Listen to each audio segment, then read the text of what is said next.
Bas jakwara moga juang abire wang nyongonka kenda dwa kwero wach ni life ma wakao to wamiyo Valu maingo ngima.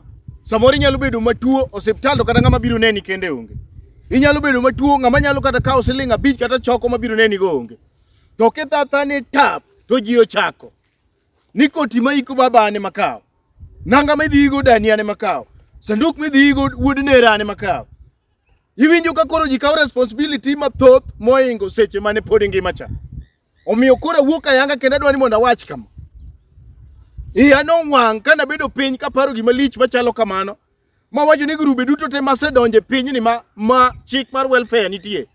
Nagolo chik ni mondo chok na pes na duto te mag welfare mondo miya okonya seche ma pod angima.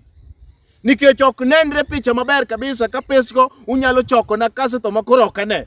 Omiyo adwani mondo pesna duto te chok na seche ma pod angima mondo atigo seche ma pod angima. Nikech wan kaka jonagi wakao Mahiti wamiyo Valu maingo ng'ama ngima. Omiyo awacho kama, kiwinjo ka wadu nitiere gi sida, chop kuma entiere no mondo uneru kode mondo ikonyi seche ma pod ngima. Nikech ok adwa gimoro ni ka ng'ato osetho koka ni achunge kata ring madhi tede liend dani, mano marane makao. Dhiang' midhi nege liend wuod nera ni mano ane makao. Koti midhi ikgo kwara ni mano marane ane makao. Ang'a moni twang'o ne gigo, ang'a moni ng'iewo ne dhiang' ka pod ngima kata ring kel ka koro pod ngima. Ang'o matimore? Waweuru kao dhano mangima wa Valu to wamiyo Mahiti Valu.